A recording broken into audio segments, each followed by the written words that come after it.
Yo digo que en las redes sociales hay opinitis tóxica, Sí. todo el mundo se cree experto en todo, todo el mundo quiere opinar, eh, el daño tan grande que algunos influencers o personas le han hecho a esto. Hola, muy buenos días. Estamos en un nuevo programa de Llegó la Hora con Teo Sánchez y como siempre con un super invitado, una super invitada en este caso y con un tema apasionante que es el periodismo en las redes sociales. Y sin más preámbulos, bueno, hoy tenemos a Carolina Flechas, analista y periodista, una persona que admiro mucho por todo lo que ha sido su trayectoria.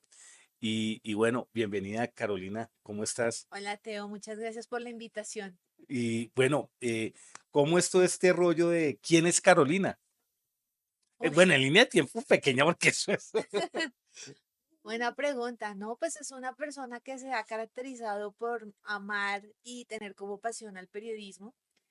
Eh, Siempre he estado pues en esa línea, trabajando en medios nacionales e internacionales, que se me ha dado la oportunidad de poder conocer todas las vicisitudes que tiene este mundo, las noticias, los hechos, la actualidad, que hacen que pues Carolina sea una persona que realmente vive su carrera con muchísima pasión y que la han llevado también a dictar clases en universidades Otra de las sobre facetas, ¿no? periodismo, esa es otra faceta, y que pues ha impulsado a muchos de sus alumnos a la excelencia y que hoy están también trabajando en medios.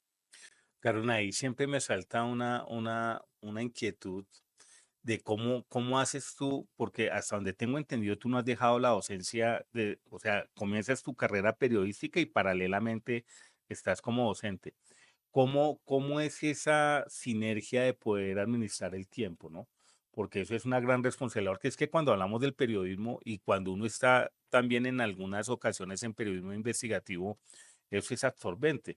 Ahora, yo también soy docente y preparar clases con excelencia, que los estudiantes se conecten. Entonces, cuéntanos cómo ha sido eso, porque sé que esto puede ser ayuda para muchos de los que están en este momento viviendo eso y que no saben si con una o con la otra. Yo creo que ha sido como que la vida me ha regalado el espacio y el tiempo para hacer las dos cosas. Perfecto. Sobre todo que he contado con jefes buenos, maravillosos y con compañeros que me han apoyado dentro de mi vida periodística para hacer esto, porque saben que me gusta. Y pues he podido organizar tanto mis horarios en las universidades como en las empresas en las que he trabajado para poder desarrollar esto. La preparación de las clases, obviamente, los fines de semana me dedico a ello, calificando. Ahora que tenemos todo el tema de comunicación por el celular en WhatsApp, les digo a los chicos, miren, estén pendientes de esto, les acabo de subir este material. Entonces ha sido como una sincronía muy bonita en la cual, ante todo, la disciplina y la organización. Excelente. Entonces, para dar una introducción desde la docencia a lo que son el periodismo en el medio digital, ¿cuáles han sido tus mayores desafíos en la docencia, entendiendo que todos estos sistemas filosóficos e ideológicos que hoy están atacando a las juventudes, y que es algo complejo, ¿no? Ver todo esto del marxismo cultural, ver todo esto de los imaginarios ideológicos de género, de una total desinformación con respecto a todo lo que es el núcleo de la familia. O sea, ¿cuáles han sido y tú cómo identificas esos desafíos hoy en los jóvenes y cómo los estás abordando desde la pedagogía en el ejercicio de lo que tú estás haciendo? Uy, hoy en día es duro, es difícil porque estamos ante una juventud que traga entero. Ese es el gran problema. Se quedan con lo primero que ven en las redes sociales, se quedan con el titular Sí. y no miran más allá. Entonces, en mis clases lo que yo los hago es pensar, argumentar, opinen. Si ustedes van a opinar y van a argumentar, que sea bajo propiedad, no porque lo dijo Juanito y entonces lo que lo dijo Juanito, para donde va Juanito, voy yo, Sí. porque definitivamente hay que aceptarlo y hay un gran problema con nuestros docentes y es lo tóxicos que pueden llegar a convertir al no tener la línea divisoria de la ética. Y eso es muy grave. Te lo digo, yo puedo trabajar en X medio, puedo tener X ideales, puedo tener X pensamiento, pero tanto tú tienes tu verdad como yo tengo mi verdad y hay una única verdad. Eso es lo que yo le digo a mis alumnos. Entonces miren todas las aristas de la situación, no se queden con una ni se casen con una. Y hoy el problema con la docencia y con los docentes, no digo que todos, pero sí es un problema que se está viendo y que preocupa, es cómo les quieren meter ideología y lo que ellos piensan. Y bajo ese pensamiento quieren casar a una juventud y así mismo los califican. Entonces es muy delicado. En mi caso yo no hago eso. Yo les expongo tanto los pro como los contra. Ustedes elijan, decidan y les digo, tengan mucho cuidado con lo que van a comentar en redes sociales, porque a la vuelta de la esquina ustedes no saben si esa empresa, si ese medio, si esa persona que los quiere contratar se echa para atrás por un comentario que ustedes hicieron de manera agresiva, con odio o con grosería. Sí, Y ahí perdieron una oportunidad. Y uno del orgullo no come. totales. Entonces, ha sido duro. Entonces, el reto para mí es saber manejar ese equilibrio porque también puedes tener el riesgo como docente de que en algún momento te digan, es que el profesor nos está influenciando a, y van y se quejan con tus La dirección, superiores, con la sí. dirección, te puedes meter en un problema. He conocido casos de docentes que por haber dicho una palabra, por haber expresado su opinión, eh, se han metido en problemas y no tenían la intención de eso. Muchas veces cuando vamos rumbo a las elecciones, o por ejemplo, ahora que están con las elecciones en los Estados Unidos, algunos de mis estudiantes me preguntan, ¿y tú a quién apoyas? Yo les digo, yo no estoy aquí para poner mi posición personal sobre mi voto o sobre quién me gusta o quién no me gusta. Wow, o sea, guardas esa integridad para los estudiantes. Totalmente, totalmente. Es duro, es difícil, pero hay que Claro, hacerlo. o sea, y esa es la postura que uno, porque acá me estás dando una clasecita a mí, ¿cómo así? O sea, sí es mejor guardar esa integridad Sí, y cuidar también como el corazón del estudiante, podríamos decir eso. totalmente. Ante la cantidad de Tocaste otro tema. antisemitismo que se está presentando en las universidades de los Estados Unidos, siendo influidos por los mismos profesores. Ella me contaba, es aterrador. Esas protestas que hemos visto en las universidades de MIT, NYU, Sí, la cantidad de manifestaciones que se están haciendo en contra de Israel en defensa de Palestina, que no es ninguna sí, defensa no, lo que nada. hay ahí, pero es que los chicos no conocen o cuando les dicen más allá del río, ni Sí, siquiera saben qué es más allá del río.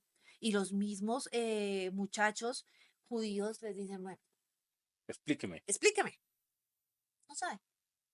Ah, es que lo dijo el profesor, porque lo dijo el profesor, entonces yo voy. Y lo que estamos viendo ahí es muy delicado.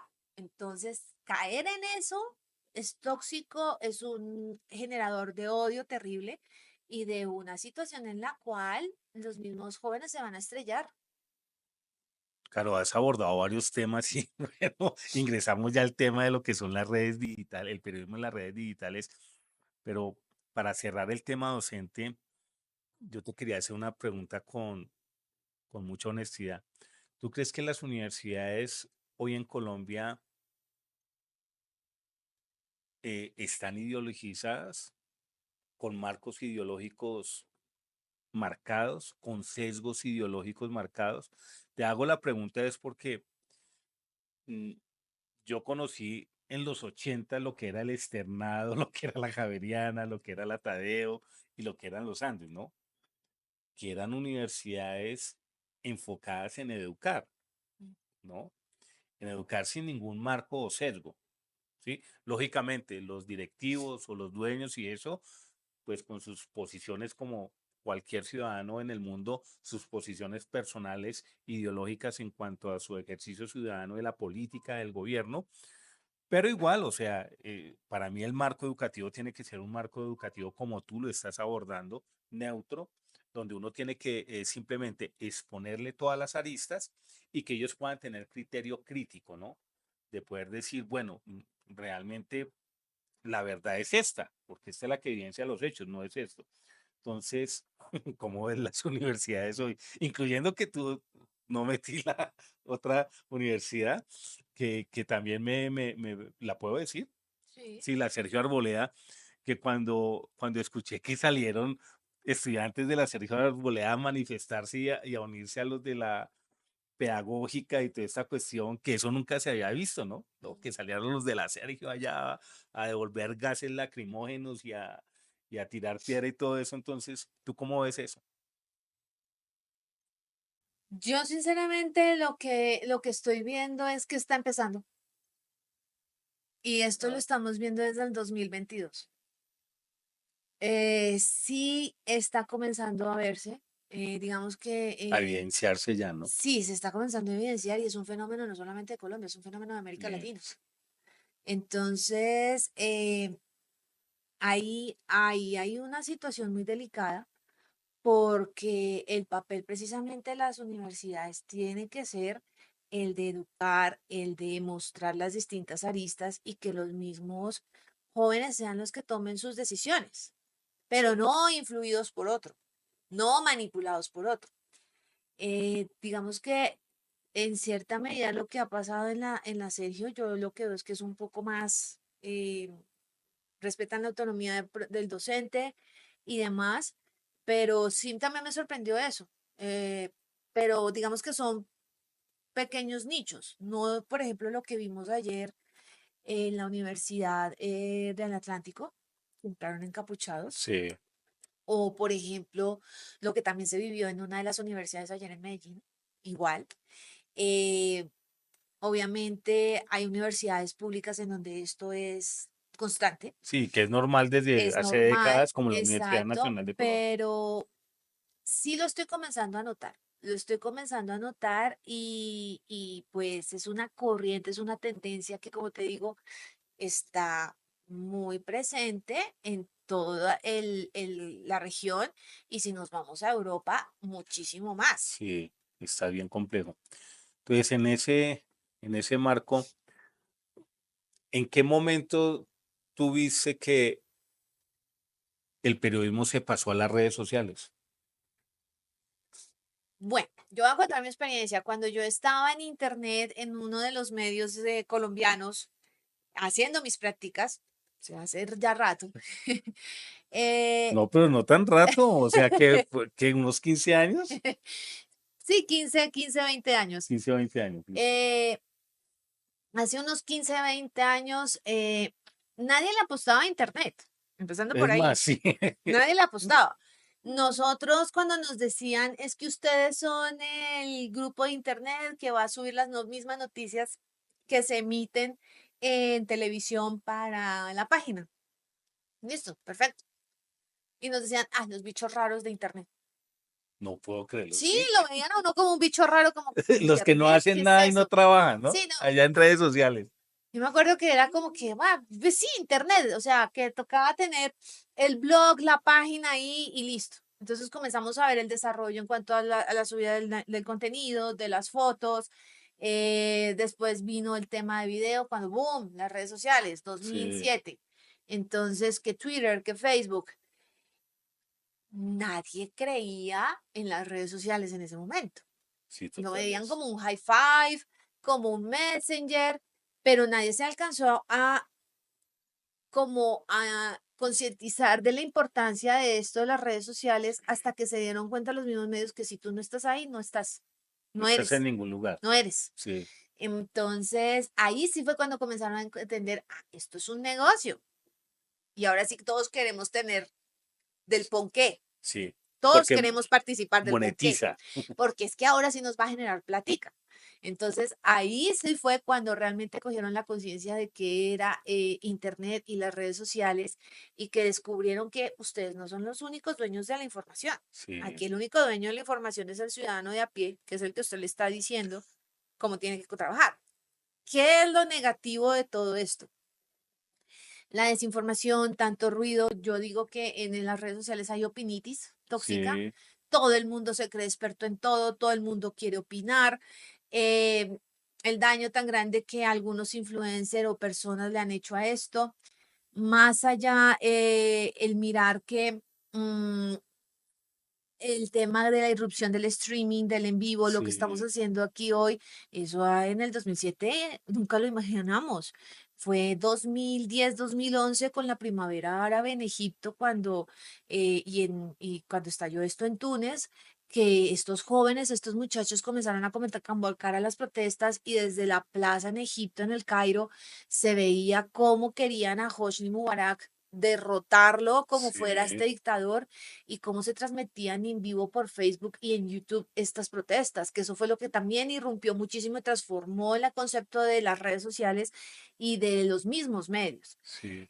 Hoy en día, con tanta aplicación, con tanta red social, tú no sabes dónde estar. Y más que eso, y la preocupación para nosotros como medios es, ante las redes sociales, el algoritmo.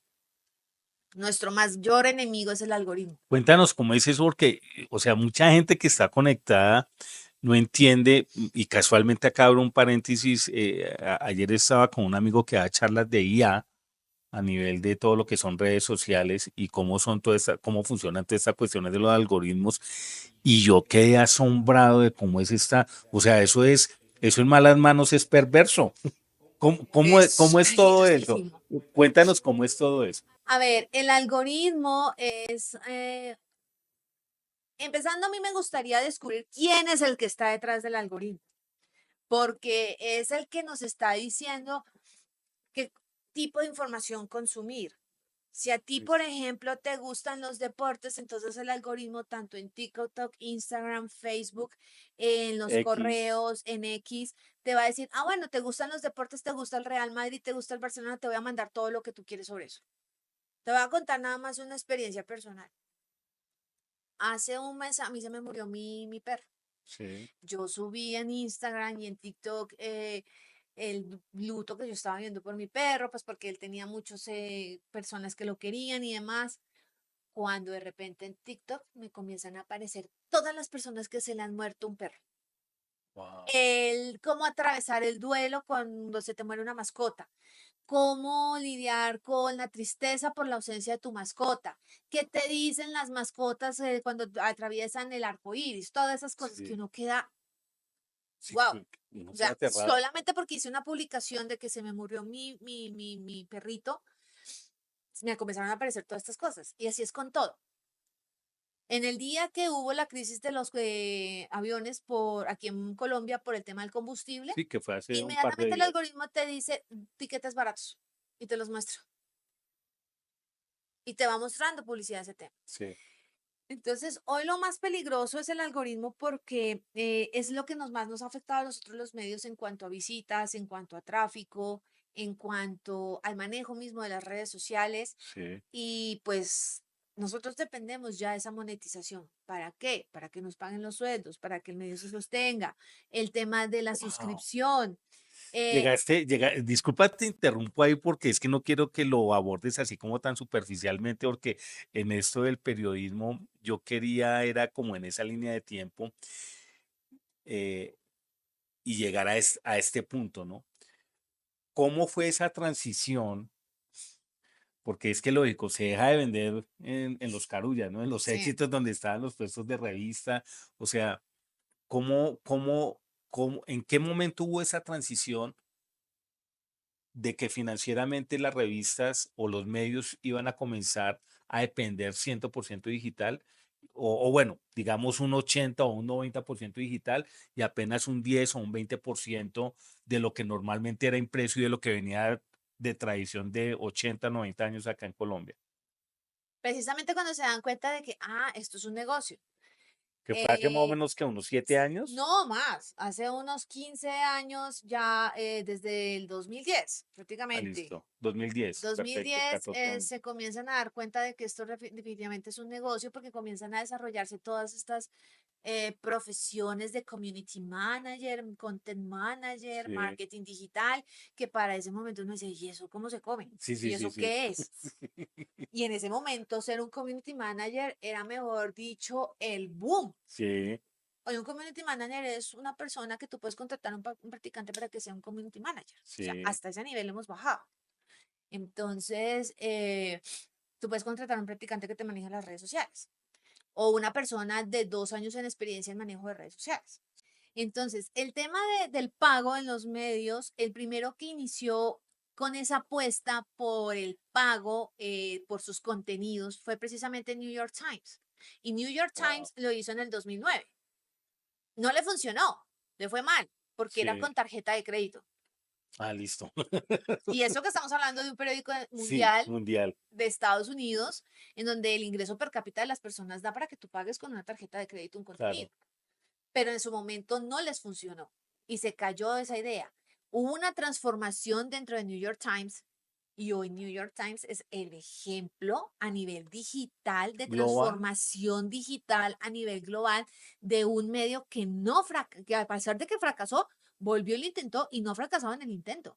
Y ahí está y se mantiene. Y ahora tú para ver los reportajes especiales, el contenido multimedia, todo lo que ellos producen, tienes que pagar por ese contenido. y que antes no se pagaba, todo era gratuito, ¿no? Exacto. Además que toda la pauta publicitaria que estaba en televisión y en radio se trasladó precisamente a el mundo digital. Sí, Entonces, hoy estamos dependiendo de, bueno, ¿y cuánto tráfico te está generando las noticias a ti? ¿Cuánto público? ¿Cuántas visitas? ¿Cuántos usuarios? No, es sí, que necesitamos suscriptores. Entonces ahora te ponen un muro de pago y te dan un límite de lectura de las noticias, 5, 3 artículos y después suscríbase o pague. sí, sí, sí. Porque ahí es donde ellos se comenzaron a dar cuenta de que, o sea, si la pauta se está yendo para el digital, si tenemos que depender de las redes sociales, si tenemos que depender de una pauta comercial y de un contenido que nos comience a generar Wow, dinero para sostener el medio, para sí, pagarle a los periodistas, pues lo tenemos que hacer. Sí sí, o sí lo tenemos que hacer. O sea, el que hoy diga, no, es que la información es libre, es gratuita, que obviamente ese es el ideal, ¿no es cierto? sí. Pero es que así no come un medio. Así no le puedes pagar a tus trabajadores. Entonces, eso fue lo que hizo precisamente que muchos tomaran el ejemplo del New York Times. En su momento el mundo lo hizo, el país lo hizo, no les En, fue bien. en Colombia, ¿cuál fue el primer? Ojo, yo tengo como el imaginario que fue Revista Semana y El Tiempo, en los que yo vi como medios que empezaron a toda la cuestión digital de lo que era su revista, no, Sí. impresa, y lo empezaron a vender digital. Pero tú que eres la experta en todo eso, ¿cuáles fueron los primeros medios que comenzaron con eso? La transición que hizo Colombia para comenzar a pagar, a pedir suscripción y pago por contenido se demoró bastante. Nosotros fuimos, ¿qué te digo yo? Un poquito antes de la pandemia, empezaron. 2018. 2018, 2018, Mm, 2017 empezaron que primero que suscríbete A ver, y ya después sí el tema del pago. Sí, Semana fue uno de ellos. El tiempo lo hizo un poquito después. El tiempo se lo listo, pensó perfecto. y se lo pensó, pero ya tuvieron que hacerlo. El espectador también. Entonces nosotros sí nos demoramos, mientras que en los medios Nos tardamos casi digitales. 10 años, oye. Sí, en los medios digitales de Estados Unidos, lo que te digo, New York Times, después vino Washington Post, Miami Herald, y en esa corriente estuvo Europa. En España, el mundo.es empezó, le fue mal, el Ujú. país también le fue mal. ¿Por qué? Porque la gente al principio decía, pues yo, ¿por qué tengo que pagar por leer lo que yo quiero leer? Sí, O sea, tras del hecho tengo que convenir a pagarles. Ahora no, ahora sí ya hay como un interés porque hay que saber vender los contenidos para y que, esa conciencia, ¿no? exacto, paguen. Y sobre todo que se necesitan nuevos suscriptores, nuevos usuarios. Entonces, así como te vendían el tema de suscríbase al tiempo y que tú pagabas por que te llegara a tu casa el periódico El Tiempo con portafolio y todo lo que traía de todas las revistas alternas que Sí. tenía El Tiempo, pues ahora eso se ha trasladado al mundo digital. Ah, Entonces, por ejemplo, hoy el País de España tiene el tema de sus contenidos para pagar y también tiene el País semanal. Te suscribes y pagas. Todo lo que está ahí es contenido wow. único y exclusivo para suscriptores, lo mismo que en New York Times. Todavía nosotros, sí, el tema de los especiales y demás, Tú ya lo has visto en el tiempo que hice contenido para suscriptores y sí. contenido libre. Ellos lo diferencian. Esa es la tendencia. Y así es como se han tenido que transformar y pues sostenerse estos medios. Ahora hablemos del periodista. ¿Cómo transitaste? Porque tú has vivido todo el periodismo. ¿Cómo transitaste ya y cómo ves el presente futuro de los periodistas? Bueno, yo sí puedo decir de la generación millennial que Sí. soy, el adulto contemporáneo. Esa no eh, adulto contemporáneo, esa no me la sabía. Bien. que yo sí fui de las personas que jugó con la canica, Sí, tuvo el primer computador y después el primer BlackBerry y después la red social, o sea, como sí. que nosotros sí vivimos, MySpace, ¿no? Que sí, fue la primera MySpace, red Messenger, social, sí, Hi-Fi, todo eso lo sí, tuvimos. El primer chat, que era Latin Chat, me acuerdo sí. muchísimo. Nosotros sí vivimos como toda esa transición, somos la generación que vivió toda esa Tenemos la transición experiencia y la y tenemos la experticia. experiencia, pero a comparación de estos muchachitos que nos llegaron, ellos ya llegan con el El chip chip, adentro. sí. Entonces ellos ya te dan sopa y seco con todo el tema de manejo de video, redes sociales. En un TikTok, no sé, se inventan un baile y el baile es viral, entonces Sí, todo el mundo a hacer el baile. Mira, como ahorita que venía escuchando las noticias y me dio risa de lo que está pasando en España en uno de los supermercados que se llama Mercadona. Los influencers ahora les dio porque qué cuento de Tinder. Vámonos a Mercadona a una determinada hora, que es un supermercado muy reconocido allí en España, y vamos a ligar, vamos a ver si podemos conseguir pareja en cambio de estar en Tinder. Y se consiguen media piña del supermercado, se la meten en un carrito, y si otra persona tiene al revés la otra media piña y se chocan con el carrito en el supermercado, entonces no, ahí pero, hicieron match. ¿de Esa es la verdad? tendencia. Entonces, en todos los supermercados de España y ahora en todos los supermercados de Estados Unidos, y no se te haga raro ver eso aquí, Sí, va a ser la tendencia. ¿Y por qué? Porque a un muchachito o a una estrategia comercial de Mercadona se le ocurrió. Entonces, hoy lo que nosotros hemos visto es de esa transición y lo que yo he visto es o te actualizas o esto te come. Entonces, mi experiencia como practicante en uno de los medios como Internet, después haber estado durante un tiempo en Internet, que yo viví esa historia del sí. Internet Tú lo aquí en viste ahí a flor Colombia, en de los piel. medios, y volver a estar engranada en ese mundo, le hace a uno descubrir, pues pucha, yo no sé nada. Todos los días me tengo que estar actualizando porque o si no, y que es tendencia, no es tendencia, a veces uno sufre con las noticias que uno arma para temas digitales porque uno se, mejor dicho, se trabaja las notas y a veces te pegan o no te pegan, que es en el argot de pegar o no pegar, que la gente lo está visitando, que la está mirando. Y un problema que hoy estamos teniendo también y es el desafío y lo que nos está sucediendo, el clickbait, la guerra del click. El mejor titular, Ah, entonces sí, o si yo inflo el titular, o si le sí, pongo una una- palabra que, uy, sí, me sí. generó gancho, entonces ya me van a visitar. Y el futuro de los periodistas a mí sí me preocupa un poco, primero por la cantidad De, de desinformación que hay, sí, la falta de verificación y el enemigo más grande. Yo no es que tenga resistencia a actualizarme sobre ello, pero veo las consecuencias de lo que puede venir, sí. que es con la inteligencia artificial. Entonces, yo a mis chicos lo que les digo es, si ustedes no han visto la película de Steven Spielberg, Inteligencia Artificial, mírenla, porque es lo que estamos viviendo hoy y lo que vamos a vivir en unos años. Ya no va a ser inteligencia artificial, sino que yo contigo puedo hablar por un holograma, Sí, que hacia allá vamos. ya hay eh, experimentos Total. sobre eso. Y yo les contaba a mis estudiantes, tuve que verme 7 veces la película de Matrix, la primera, Sí, para sí, poder entenderla. claro. Véanse Matrix y es lo que estamos viviendo hoy en día.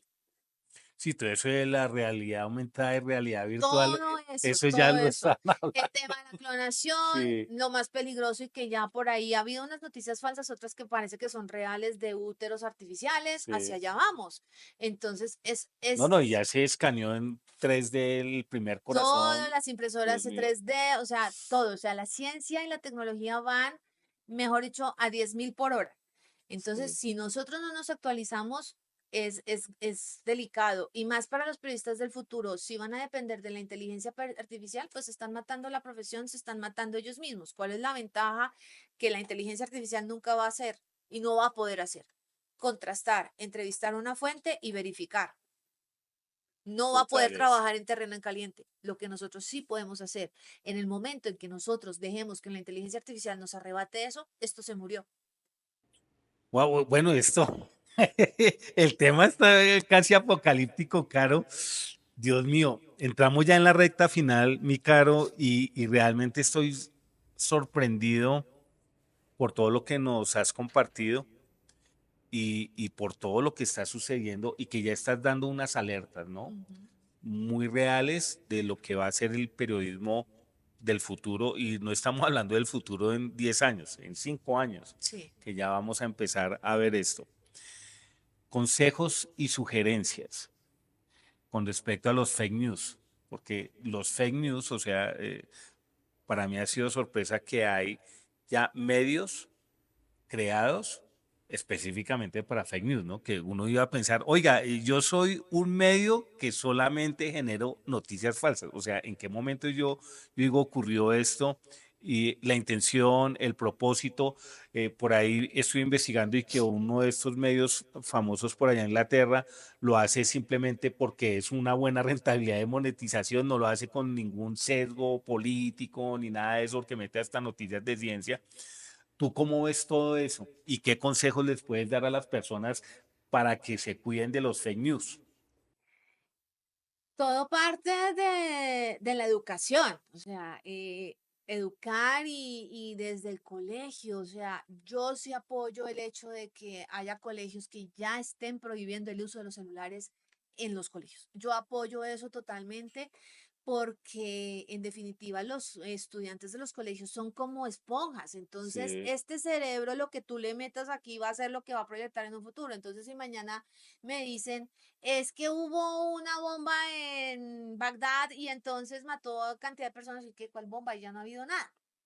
Y te comes el cuento sí. Y lo cuentas. y lo cuentas, que es lo peor de todo. Sí, Hoy en día yo creo que estamos ante una juventud que definitivamente hay que educarla muy bien. Yo excelente. apoyo el tema de no dejen los celulares en los colegios, tampoco cuando estén comiendo, porque se están perdiendo muchas cosas que nosotros en nuestra niñez vivimos Claro. y que es importante que ellos vivan poco a poco esos procesos porque si tú te has dado cuenta ahora es la fiebre de la inmediatez Sí, y la vida se así nos es. está pasando en un pispás. Sí, Entonces, ante las fake news, la educación ante todo, no comer entero, verifiquen, verifiquen y verificar, porque es que esa es la única manera en la que nosotros podemos combatir eso. Sobre todo que hay un documental en Netflix que se dice lo que hay detrás de las redes sociales, que es buenísimo. sí. Y ahí te está mostrando la cantidad de bots, la cantidad de inteligencia artificial, la cantidad de personas de ver a un muchachito detrás de un computador con una cantidad de celulares Sí. y le apagan y empieza. ¿Tú sabes cómo identificar un bot? No, yo no, no. Esta es la hora que Si, no sé. si tú pones un comentario hoy, ¿cómo identificamos un bot? Que No, te no, no responda o sé. que te conteste. Muy sencillo. Tú vas a encontrar que en ese perfil se creó en mayo de 2024. ¿Cuántos seguidores tiene? 30.000. Publicaciones, 3. Eso es un bot. Pero Ay. además, en el perfil, María Pérez 123 guión arroba 123. Eso es un bot. O sea, ya hay unos lineamientos para poder identificar eso. Son Wow. bots. Y los bots son los generadores de odio, de toda esta ideología de odio. A los bots, las personas que crean esto, les pagan por hacer eso. Y les Wow. pagan por generar contenido falso. Entonces, hoy pueden inventarse que ya llegó la Tercera Guerra Mundial. Imagínate en el momento en que eso sucede. Lo más peligroso, que haya una ciberguerra. Sí, Y ya lo hemos visto, que han intentado hacer apagones, sí. han intentado hacer bloqueos. El hecho, por ejemplo, de que cada rato se esté cayendo WhatsApp, Facebook, Instagram, ¿eso qué significa? Sí, están, y lo Ahí están están, escondiendo, ¿no? ahí están. Entonces hay que tener mucho cuidado con las noticias falsas, verificar, educarse y tener criterio. Totales. Y sobre todo, los papás que están ahora con estos niños, con estos jóvenes que serán las próximas generaciones, advertirles de los peligros, sobre todo porque a mí lo que más me asusta y lo que a mí más me duele es ver noticias de niños desaparecidos, niños muertos o el tema de la pedofilia. Sí. Eso es un tema y la pornografía infantil que es peligrosísimo en las redes. Entonces hay que tener mucho cuidado. Ahí tocaste otro tema, pero ese será para un próximo programa. Carol, muchas gracias por haber aceptado esta invitación. Gracias por este tiempo que nos has compartido y ilustrado, ¿no? De todo lo No, que son el periodismo de las redes sociales. Experta, vivió la transición. Entonces, gracias, mi Carol. no a ustedes por la invitación y cuando quieran, Sí, volvemos a hablar. perfecto. Bueno, a todos los que se conectaron, por favor, déjenos sus comentarios. Gracias por estar ahí y nos vemos en un nuevo programa de Llegó la Hora con Teo Sánchez. Bye. Chao.